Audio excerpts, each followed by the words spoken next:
I'm David Faverio. I'm a founding member of America's Virtual Chamber of Commerce and Industry, other known as AVCCI. I am the chair of the Sustainability Committee.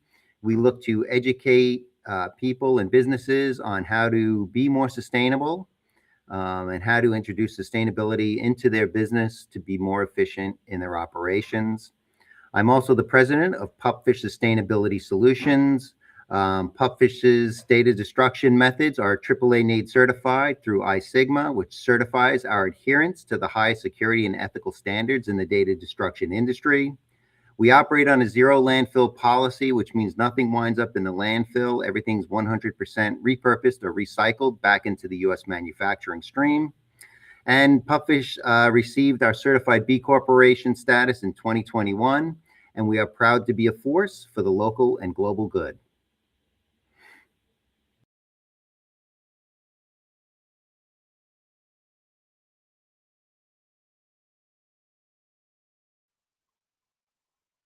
Hello, I'm Kimberly Mitchell, founding member of America's Virtual Chamber of Commerce and Industry.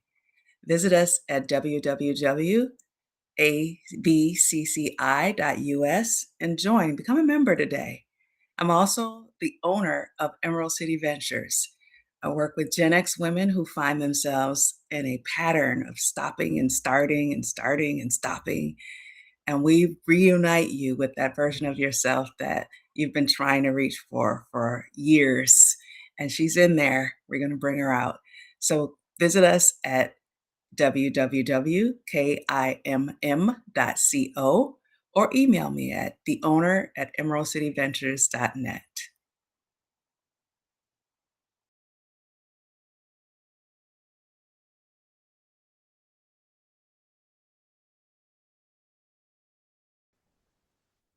Hi, everyone. I am Joe Horowitz. I'm the Director of Compliance and Audit for Stetson Cyber Group.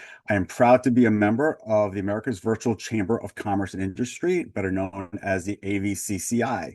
Stetson Cyber Group is a data privacy and protection firm specializing in cybersecurity risk management and network information security. What does that mean? We are your business partners. We come help you find all your risks related to cybersecurity by doing risk assessments, gap analysis. We do penetration testing, vulnerability scans. We also help you out by protecting your cybersecurity environment by doing employee trainings. We recommend all the right internal controls to put in place, and we do vCISO services.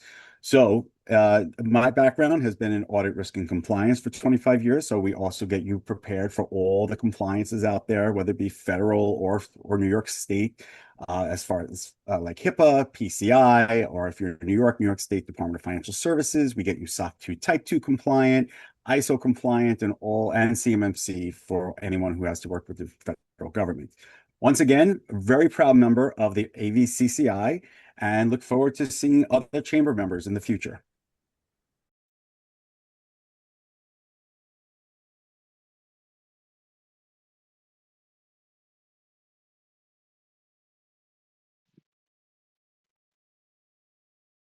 Hi, I'm Naeem Sayed.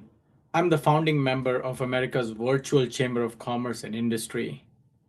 I highly recommend you join it, especially it's virtual and you get access and connection to everyone across the country that you can actually connect with and make a meaningful relation. On personal side, I am a consulting partner for ERA Group, where we partner with CEOs and CFOs of middle market companies in helping them improve profitability. We do that by taking a look at all of their overhead costs and areas where they really don't have either the time or the bandwidth or the resources to take a look at. And that's where we come in. We do that in a contingency model, which means no savings, no fees. So if you have clients struggling to improve profitability, we are their answer. I look forward to seeing you at America's virtual industry.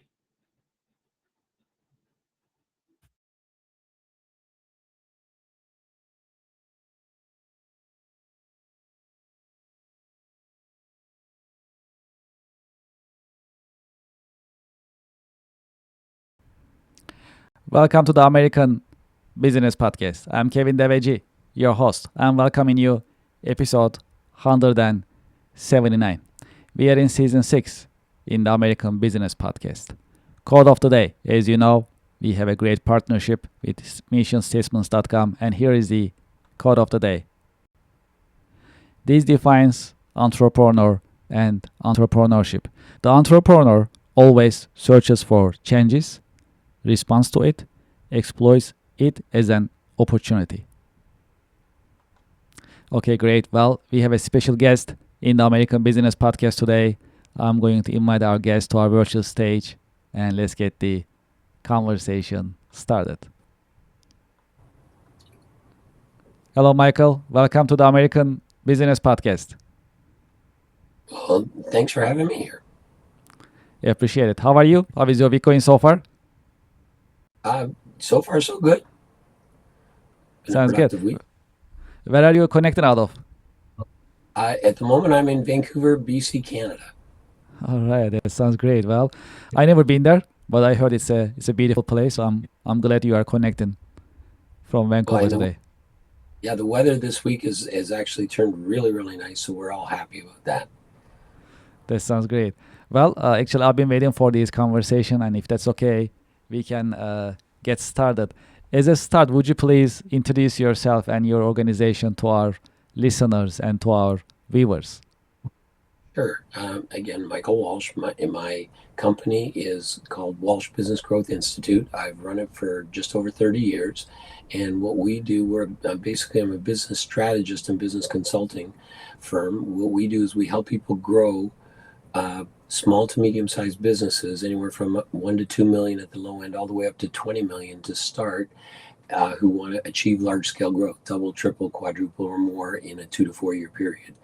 And we bring people-centric ideas and notions to the table to support people in actually getting the best from their teams in service of their clients, customers, and the impact that they want to generate.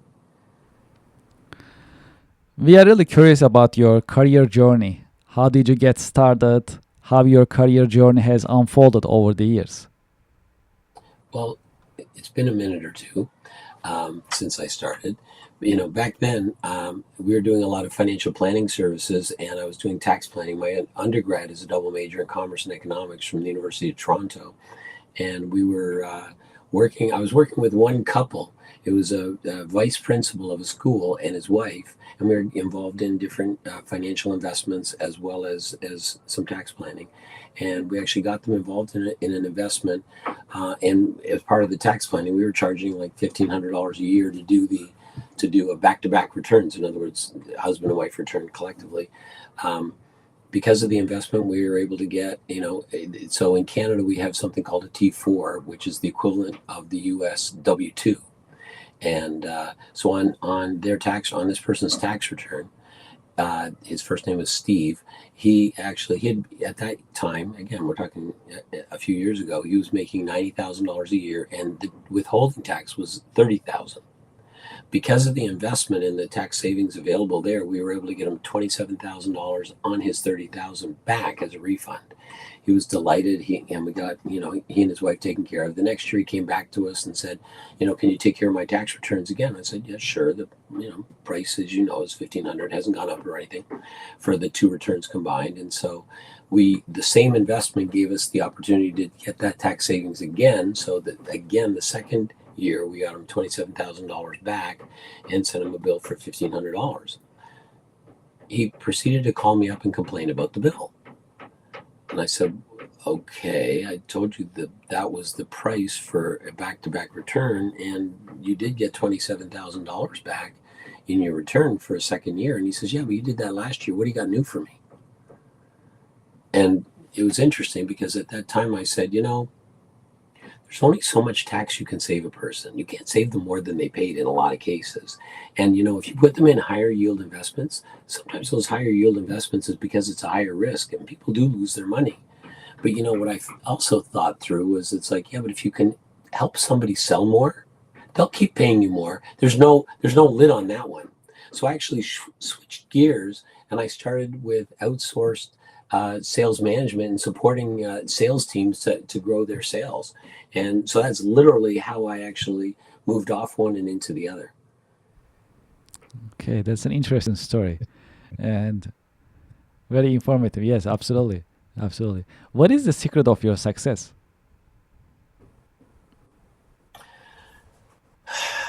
Well, you could say longevity. Anybody who's been in a business for 30 years. The big thing for me is, for me, it's always been about the client or the customer. Okay. What I think they should have has very little to do with life. Okay. It's what would make a difference in their life and to what extent could I give them access to what they wanted in their life. So what I would say is a customer or a client-centric approach and really listening for what they need and then finding ways to provide it. Because as our skills evolved over the years, we got into more and different things, different aspects of business growth, but it was always in service of what the client needed. And everybody says they want more sales or they want more profit or something. What I find is that business owners are not all about chasing the money. What I find is that what they want freedom in their business. They want freedom from the business. They want freedom because of the business. And the problem is that quite often freedom just costs a lot of money. That's why they chase the money. So it's really not the money itself they're after. They're after different aspects of what freedom looks like for them. So by honing in on the things that are actually important to people, we're able to fine tune the strategies to really support them in getting more of what they want for them, their families, and for the little corner of the world where they want to make an impact and all that stuff. Can you tell us about your industry a little bit, consulting industry, how it has been evolving over the years, any trends that you can share with us that we can learn from you? Sure. Back in the mid to late 90s, keep in mind that the internet was just coming about then, and I mean, the iPhone didn't even come out till 2007. So it wasn't ubiquitous before that. So a lot of times you'd see consulting. There was a movement starting with business coaching as well as personal coaching that happened through different coaching organizations. And in fact, in 2000, 2001, 2002, we were training people who wanted to be business coaches on how to actually fill a coaching practice. What I found is that most of the major consulting firms deal with mega $1 million companies. I mean, you can see most of the major accounting firms actually had consulting departments until they, ran into some problems with that. But even the major consulting houses, they charge $1 or $2 or $3 million for per engagement sort of thing. So there's always been a lot of money in getting outside resources to help people and companies grow their organizations consistent with what their mandates were. And the thing about it is with the onset and the advent of the internet and a networked world, what you'd find is that more and more people would be available to do this because a lot of the barriers of entry dropped. And so you found a lot of people doing it with small and medium-sized businesses, not just the larger businesses. So it became far more accessible for people to do. And then what you'd find is that anybody who, let's say, had an experience, in corporate world, they'd bring that experience to being a consultant or a business coach or something like that. So it's been interesting. It's grown dramatically, just like anything else has. But the other side of that is that there's always room for specialists who can really support people to get access to what they really want. Excuse me. So while on the one hand, there's been a ton of different types of people that can sort of consult to companies. You know, it's still a really interesting market for people. Obviously, the methods of communicating with people have shifted as time's gone on, especially in the post-COVID world, because of course, a lot of times people shut down, and there's far fewer, relatively speaking, there's far fewer live events than there were, although, they've been coming back over the last few years. But it continues to be a robust industry where people really want support and help. And one of the areas right now, of course, is people are doing things around AI and stuff like that. So there's a lot of specialists emerging in that particular field, which is sort of an interesting development that everybody's watching and some people are jumping in on. Well, actually, that's my next question. Let's talk about AI. What is the impact of AI on business nowadays from your point of view and based on your experience so far? Well, we deal with established businesses that are usually service-based and that are based on the expertise of their people. One of the consequences of AI that I've seen, there's been some really great consequences, and there's been some, in early days, you'll always see some troubling things as people work things out.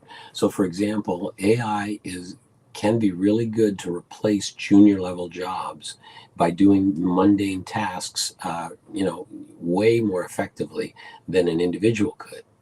One of the difficulties you have in a lot of industries because of that is that the lowest level of job that people would start to go through their learning curve and gaining their expertise, that lower level job is being taken out by an AI robot or an AI clone or, different AI tools. And so what you're finding is that the industries, service-based industries are still sorting that one out. You see it in medicine where AI is being used to handle a lot of mundane tasks, but those mundane tasks are what would get an intern into or really close proximity to the operating room. And so there'd be things that they'd be able to pick up when they're doing that they can't pick up if they're just sitting there watching a monitor and seeing AI actually handle different aspects, even of operations and things. So there's some parts that it's still working out. The other thing is people are discovering what they can do. Everybody talks about the importance of the prompt.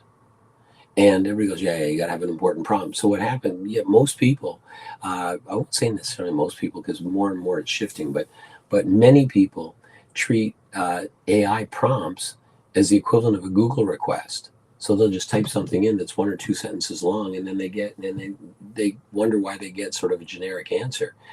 Some of the training that's coming out about AI is like, well, what would you give a new employee if you're going to onboard a new employee? And so if you can ask AI, say, give me a questionnaire for what specifically I need to consider if I was going to train AI to be an outsourced employee in my company, they'd say, well, if you were bringing on another employee, what would be you'd want them to know about your organization, your values, the product mix, what areas you focus in, how clear are you on your competitive advantage and all these other types of things. And, I actually went through that exercise a few months ago, and I think there was like 230 questions. I was exhausted by the end of the questions, just answering all the questions. But what I ended up getting back, and there was some back and forth after that, but what I ended up with was a 48-page onboarding document that I can actually now use as part of my master prompt to put in. So it gives the background. So now when I ask a question, I put that in. I might put one of my latest books in there. And then I'd say, now, if you take the role of this type of person, here's your background here, here's this, these are the parameters you're looking at. And tell me whatever the question is based on that. And so what it does is it reduces the amount of back and forth. And what you find is that there really are ways that AI can enhance your ability to do things. Now, I was also reading some things with Alphabet, the organization that owns Google. And one of the things that they said is that we will never have AI doing our coding for us. And we line everybody up. Every single developer and coder gets access to AI for proofreading and checking and doing a number of different things. So rather than replacing jobs, a number of organizations are using them to augment the efforts of their experts and really grow that expertise and really increase it, while at the same time saving them a lot of time. So I don't know that there's anybody that says Well, I mean, there's a few people that still say AI is going to take over the world, but most people see this as a really, really powerful tool that allows us to go further in our ability to serve and support the people that we care about. And so it's definitely an accelerant. And one of the comments that I made that starting about a couple of years ago, was that you're in a situation with AI where I think it marks the end of the information age. Because as that matures, any and all information is already available to us. It's ubiquitous. It's just there. So we're not in the middle of some information age or even a networked world. It's like we're there. It's almost like we're evolving into the age of creativity, where the people who can figure out creative uses for AI to support them can actually make a bigger impact on their customers, their loved ones, their constituents, if they're in nonprofits or whatever. So it's interesting to see some of the dynamics. I actually think it's a very exciting time. And, despite the fact that there's bumps and hiccups going on in the economy, Canada and the US and Mexico, for that matter, and actually in a number of first world countries, the impact of AI is actually buoying up a lot of markets because of the significance of that development on us. And this is different than, say, a tech bubble that we would have seen 20 years ago. So it's fascinating to see what's there, and I'm excited to see how it continues to unfold. Mm-hmm. Yeah, this is exciting as a subject, as well as we love to talk about it in the American Business Podcast. It's because we get different point of views, and it's really changing the business landscape. That's also the fact. So love this conversation. Absolutely. Well, you just mentioned actually you also have a book, right? You are actually a published author yourself. Yeah, I've actually. Would you like to tell us about your book a little bit? Sure. The last one I wrote, it was published last May of 2025. Congratulations. Thank you. And that one's called Freedom by Design. It's an established business owner's guide to grow, make an impact, and find the joy again. It's literally all about how do you gain more freedom in your business? How do you gain more freedom from your business? And how do you gain more freedom because of your business? And what I identified in the book, after you're past your first million, with every new milestone, there are underlying impediments that nobody knows about. And what I find is that, entrepreneurs are pretty bright people, I find, for the most part. If they can see a problem, they can fix it. If they can't see a problem, but they know it exists, they can still fix it. The ones that seem to get us as entrepreneurs are, if we can't see a problem, we have no idea that it exists, even while it's got us in its grips. Those are the ones we struggle with. So after somebody hits the first million, as they approach 2 million is the first danger zone. And then assuming they get over that one, then they sail clear through to about 5 million. And somewhere between 5 and 6.5 million, the second danger zone comes up and gets them. And again, it looks different from the first one, so you can't even tell it's a danger zone necessarily. And then assuming you get past that one, somewhere between 8 and 9 million, just as you're approaching 10 million, there's another one that's there.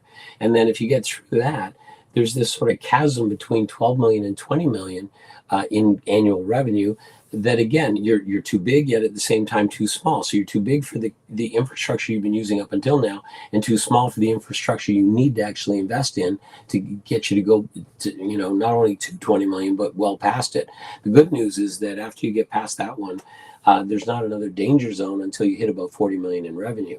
And then there's another one as you get closer to 100. But still, it's like if you know they're coming, there are things you can do to actually not get caught by them and just sail right through. And so this book was on that. In fact, inside the book, we have something called the Freedom Framework, and it's a cute little name for a series of processes that support you to actually really support your people to be at their best, as opposed to trying to corral them with systems and structures.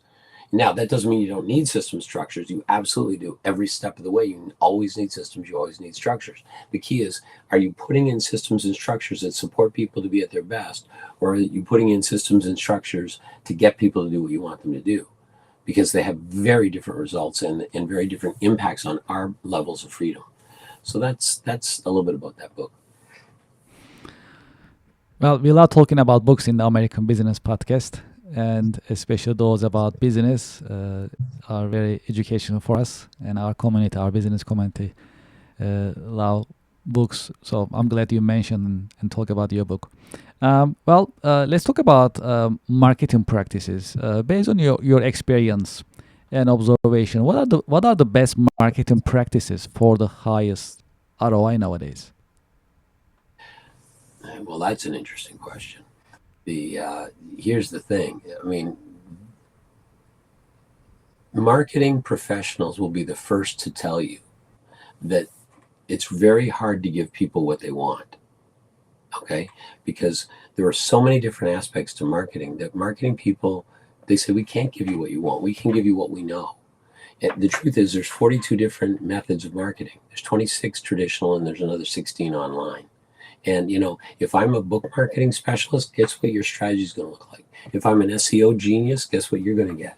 If I'm great at teaching people how to make the most out of trade shows, you know what your strategy is going to look like. Or if I know how to use thought leadership to support people, I'll do it that way. Nobody teaches people how to get repeat business and referrals because nobody would pay much for that because we all think we're great at those pieces as well. So it's interesting. There's such a wide variety. The thing that I find that makes a difference though is again, I deal with companies that are based in the expertise of their people. And what I find is that, that expertise translates into outcomes for clients. No matter which marketing strategy you use, nothing is stronger than having really solid, consistent results for your clients.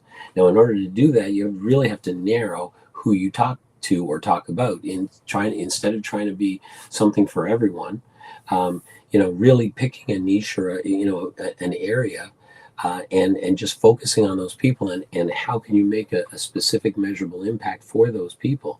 And as a result of that, what happens is that, you'll pick an appropriate marketing platform or venue for that type of client because you'll look to see where do they go, what do they do, what do they read online, what do they read offline, how do they communicate basically in life, and whether it's a B2B situation where you're looking at other businesses or whether it's a business to consumer situation. So there's a couple of things I look at. Is, are they looking for somebody? Okay, if the client or customer is looking for somebody, I'd use attraction strategies. Really, I just need to be someplace where they could find me.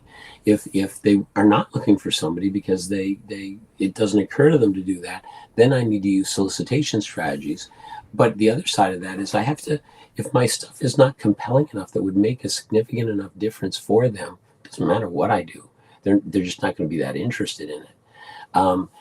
The marketing strategies that are always the highest yield are the ones that lead to additional business for existing clients and the ones that lead to referrals. Because if I can borrow my relationship with you, for example, to deal with somebody else, they'll lend me their relationship with you, and then I have a chance to build my own relationship. So, one of the core fundamental aspects of anything in business is you always need a relationship, to do commerce or to do business. So, and the relationship's not just like, a personal one where you might enjoy each other's company. Although, getting along with the people you work with is obviously very important.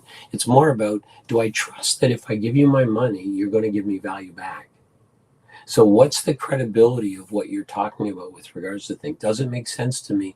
And if it sounds too good to be true, it's like the emails we used to all get. It's like, the assistant king of Burma or something has got $4.2 million to give to you. All you need to do is give us your banking information and we'll deposit that $4.2 million in your bank account. And we all know better than that.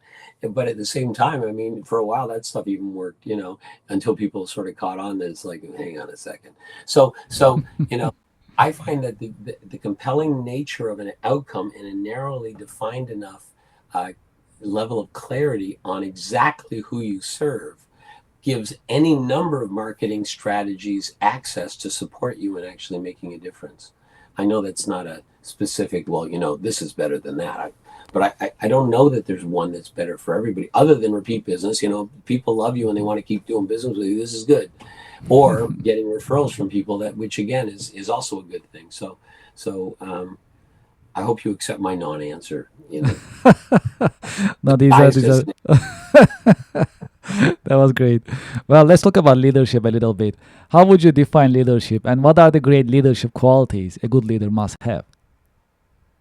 Okay, so I love this question. So first of all, one of my favorite definitions of leadership came from Marcus Buckingham, and it's similar to what you'll see elsewhere. But he talks about leadership as rallying people to a brighter future. He talks about management as you know, the ability to turn talent into performance. You know, so they look at the how in doing that. But a leadership sort of is more inspirational. They actually get people to follow them. The one, you know, you talk about different qualities, and this is part of the reason I love the question. There's only one thing I've ever seen that leaders have in common. Okay, they have all different types of qualities, yet there's only one thing I found that they have in common, and that's followers. Somebody is following them for some reason, and different types of leaders have different types of followers. Martin Luther King, you know, had people following because they believed in his commitment. You know, Warren Buffett sits, you know, until recently, he'd sit in a room, drink cherry cola, and then work with you know, until he passed away, Charlie Munger, and they'd be looking at, and you know, looking over investment analyses and things like that, and picking stocks. Steve Jobs, they say he was a great leader, yet at the same time, Steve Jobs would buy a new car every 6 months, and the reason is because in the state of California, you had to get a new license on your vehicle. The minute you put a new license on, you could no longer park in the handicap zone. He liked parking in the handicap zone. He wasn't breaking the law as long as he didn't have a license on his vehicle. I mean, so different, yet at the same time, there's so many lessons of what Steve Jobs did. I've seen many things that they talk about Elon Musk, who's completely different than a Steve Jobs. But Elon Musk was tenacious and continues to be tenacious about getting rid of anything that he sees at all redundant. But a lot of the behaviors that he has completely fly in the face of what people would say about leaders. The one aspect I love about leadership, though, is that the thing that the best of them have in common, I would say, is they know how to grow more leaders. And it's not about teaching them anything. It's more about increasing their awareness and increasing their thinking. If I take a look, you know, people's future is based on their results. People's results are based on their actions. Their actions are informed by their thinking and their decision making. And then, so the question I look at is what impacts somebody's thinking and decision making? It's their awareness and what they notice. The best leaders don't tell people what to do. What they'll do is they actually ask people, well, what have you noticed about this? How, if you wanted to increase your awareness in this area, what might that look like? You know, have you noticed this? Or they get somebody just to go try seeing things. And then how does that shape what you're thinking about this you know, plan of action or whatever, and what actions you want to take? So what I found is that in growing other leaders, just by focusing on supporting somebody to increase their own awareness and evolve their thinking, because if I own it, if I see it and I own it, I'll make the actions and I'll own the result. If you tell me what to think or you tell me what to notice, then even if I do the actions that are based on it, it was your idea at some level. So I don't own it. And so I'm not as powerful as a leader. The most skillful leaders, I find, just grow people around them. You know, there's this thing called the leader with 1,000 helpers, and that's the person that feels like they need to be the definitive end result type person. And then there's the people that they call a tofu leader. Okay, they're kind of bland. They fit into just about anything. They're really good for you, and there's just a lot of really great things that happen around them. You know, that kind of person I find is really fascinating to watch, because there's just results that pop up around them, but they're really not that fussed about taking all the credit. So as opposed to a list of qualities, those are just some of the tendencies that I see in some of the people that I really expect or respect who are leaders. Mm-hmm. Well, we have a little tradition in the American Business Podcast. I have a question for you coming from our previous guest. And after that, I'll ask you to leave me a question for our coming guest. Okay, so the question for you from our previous guest is, what was the biggest risk you took in business and what did you learn from it? When I was just starting out in business, my wife and I had a fund put together because she was expecting our first child, and I needed money try a new initiative. And so what I did was I borrowed the money from there, saying, okay, you know what, my job is to get it back before the baby's born, and maybe she won't notice. And so in fact, I did take the money from that thing. I actually invested it in an initiative that we were working on. I have to laugh because one of the things that people say, well, they ask business owners, what's your budget? Business owners don't have a budget. They just find the money somewhere and they hope they can make it back. Well, that's what I did with this thing. Fortunately, I did get it back. And as I was putting it back, I fessed up to my wife. She wasn't thrilled, but she was happy at least that I got the money back there. So we were okay on that. But that was probably the biggest thing. And what I learned from it is, you don't have to play those types of games if you actually do enough planning in advance and make sure that you're always building, a series of resources for alternative forms of money as you need them as opportunities work. And it's never a good idea to not tell your wife stuff.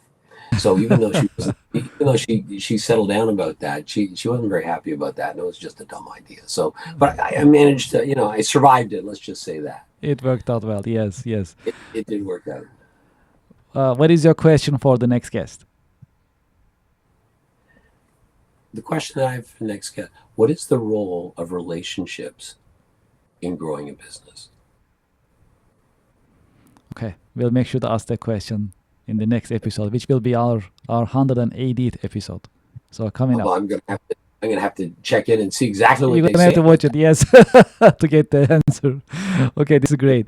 Well, in this part of the episode, do you have any questions or question that you would like to ask me? Yeah. What was the biggest obstacle that you faced and overcame? I'd love to hear about it. Yes, I will say, I'm gonna tie it to the podcast. So Okay. so the first time I started it, well, initially it's not easy to start it, right? It's something new and you are starting from literally zero. You have no followers. You haven't proved yourself as a podcast yet, as a value creation media engine or media channel.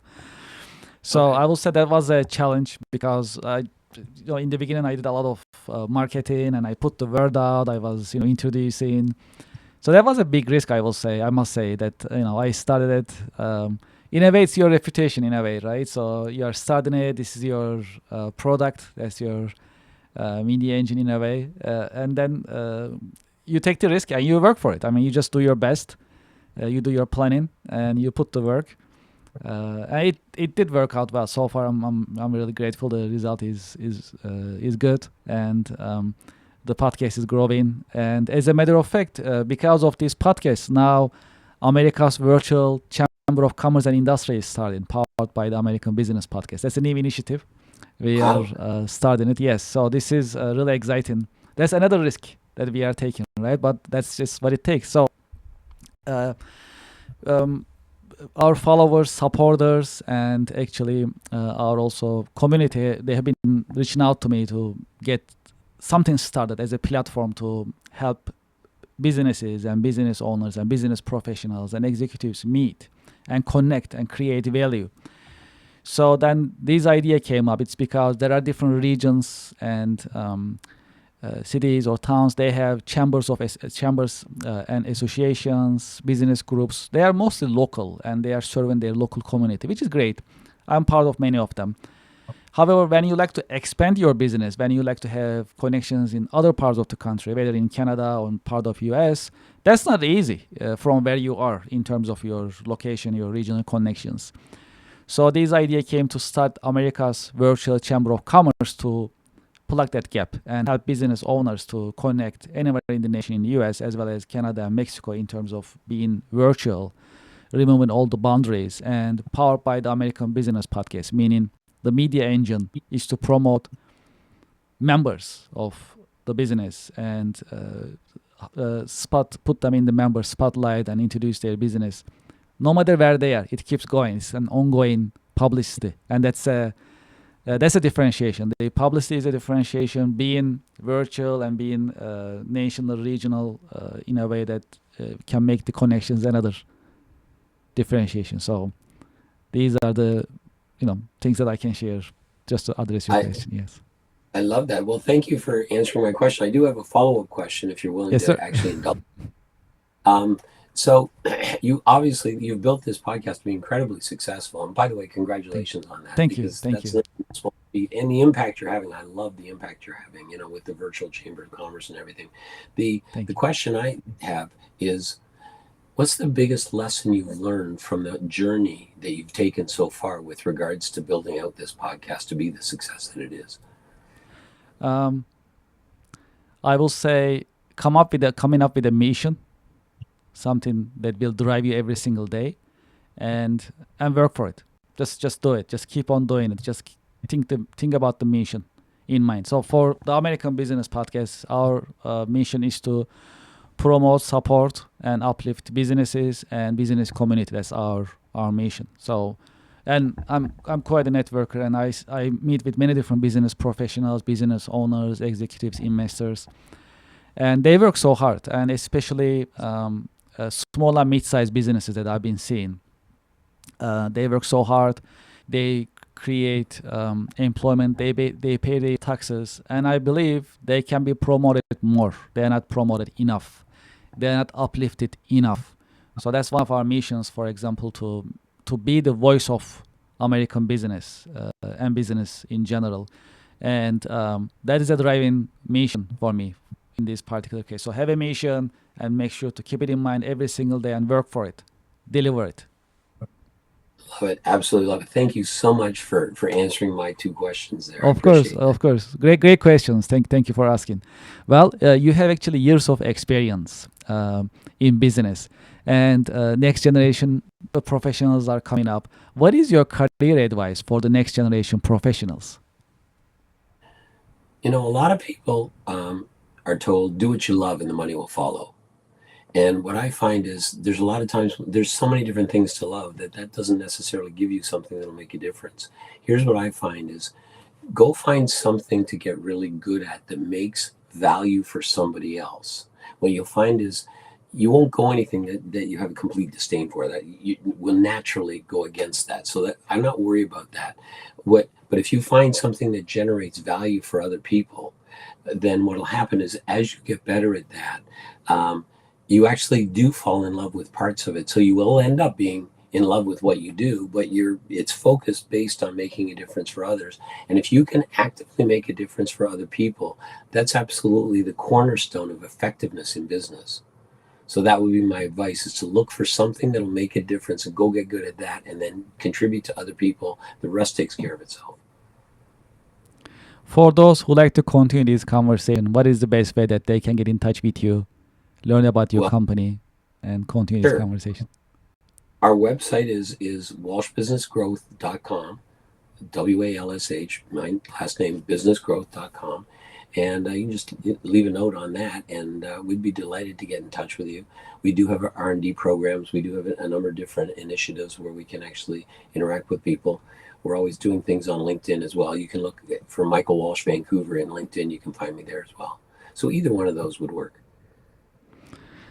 Michael, thank you so much for being with us in your busy schedule, and thank you very much for sharing your professional insights and wisdom with us in the American Business Podcast. Well, thank you once again. It was a pleasure to meet you and spend some time with you. Pleasure is all mine, and I wish you a great weekend. Thank you so much. Thank you. And to our audience, to our listeners, to our viewers, thank you very much for listening, and thank you very much for watching. I hope you enjoyed today's episode. I liked it very much. I learned something new, as I say, in every single The American Business Podcast episode, you learn something new, and this episode was also very educational. And what do you think about AI? How is your business getting ready or using AI nowadays? Share your thoughts in the chat box, in the comments. Your thoughts conversation. We love to hear from you. Thank you for your help, and thank you for your support. We'll be right back after a short break.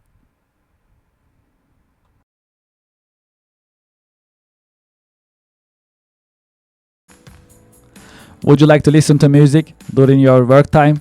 We are here to help. We created ABP Office Music Pod, powered by the American Business Podcast. ABP Office Music Pod is for you, the working professional. You can enjoy jazz, lo-fi, smooth jazz, classic music, and more during your work time. We keep the music positive and energetic. You can go to the YouTube channel of the American Business Podcast, or you can scan this QR code and start listening right away. There is more coming in the American Business Podcast, and this is one of them. Enjoy ABP Office Music Pod during your work time, and thank you very much for your support. Support for the American Business Podcast comes from Reddit. Do you know the biggest challenge nowadays for American small businesses? That is visibility. That's why we partner with Reddit for Business. Reddit has more than 400 million weekly visitors. Furthermore, Reddit is reliable. Reddit is the number one source for real reviews on products, services, and brands. There is a promotion going on. When you spend $500, you'll get $500 in ad credit from Reddit. True story. I am a Reddit user. Anytime I need feedback or review for a product or service, I go to Reddit. I get the real answers, real feedback from real people, from Reddit communities. Scan this QR code and sign up for Reddit advertising for your business. Get the visibility for your company, your products and services. Scan the QR code and sign up today. Thank you for your support.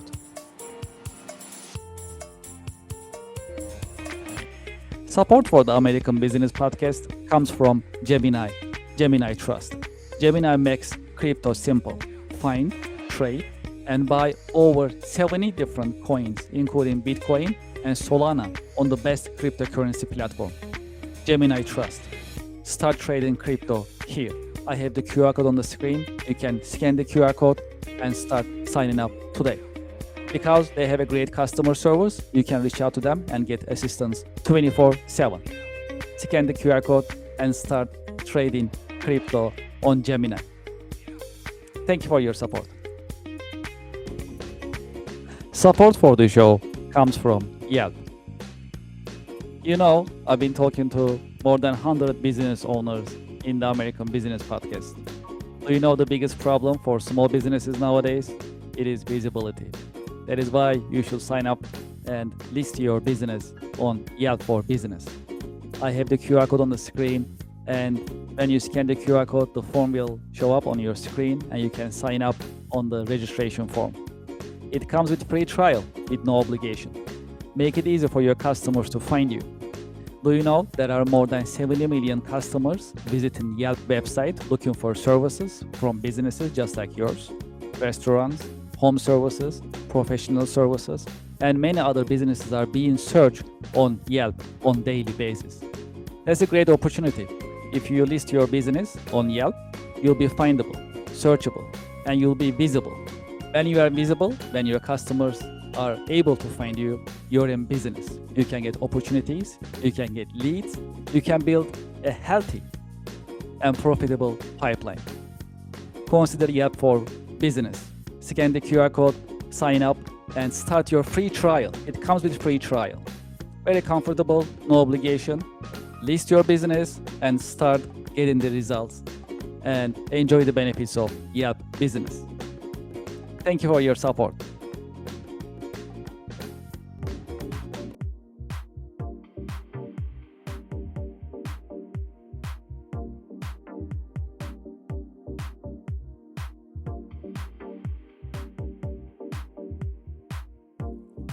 Would you like to start your business podcast? We are here to help. My name is Kevin Deveci. I am the founder and host of the American Business Podcast, the voice of American business. When we started the American Business Podcast on February 28, 2025, we had only one mission in mind: to promote, support, and uplift American businesses, nonprofits, manufacturers, and the American business community. Within our first 6 months, we managed to pass 100,000 YouTube subscribers, and we received YouTube Silver Award. This is an important award. It shows our dedication to American business and to the American Business Podcast viewers, subscribers, and American Business Podcast community.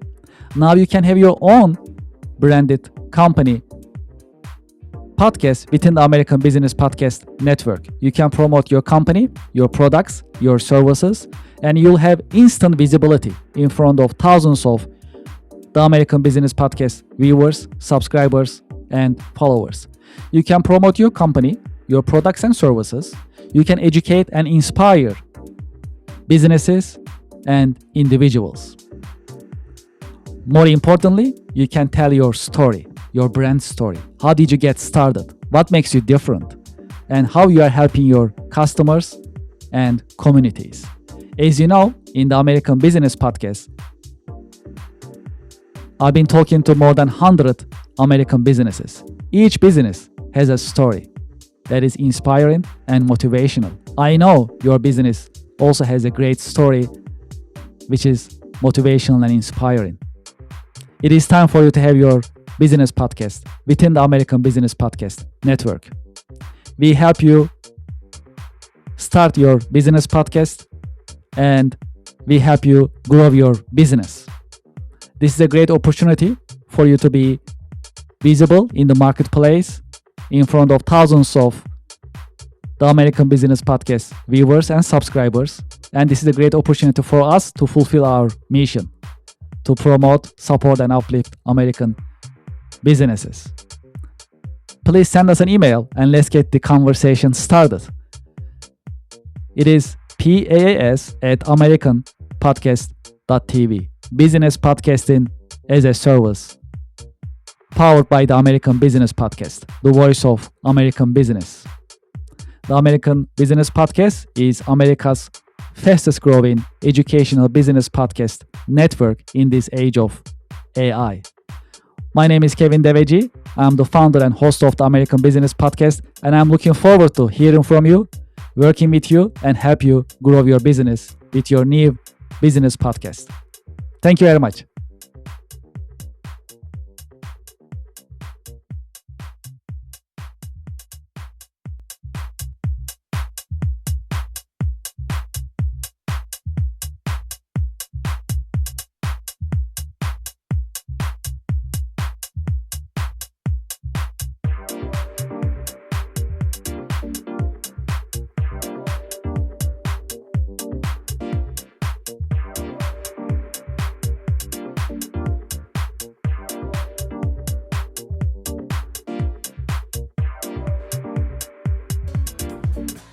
Support for the American Business Podcast comes from Otter AI.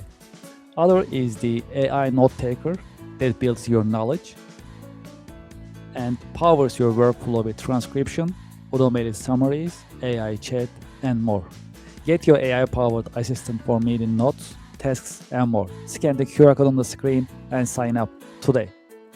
Otter AI is the latest note taker that you can utilize, and you can set your meetings, you can take your notes, and you can also set up your follow-up actions automatically with the help of the Otter AI. Scan the QR code and sign up today. Thank you for your support.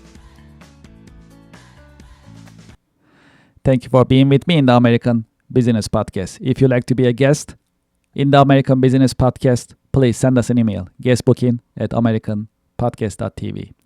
If you'd like to sponsor ABP, if you'd like to advertise in our podcast episodes, please send us an email, growyourbusiness@americanpodcast.tv. You can advertise your company, your products, your services, and your brands in the American Business Podcast. Please send us an email, growyourbusiness@americanpodcast.tv. You can also visit our website, americanpodcast.tv, to learn more about the American Business Podcast as well as our coming streaming schedule. Now you can have your branded company podcast within the American Business Podcast Network. We call it Business Podcasting as a Service, PaaS. If you're interested in starting your business podcast in the American Business Podcast Network, please send us an email, paas@americanpodcast.tv.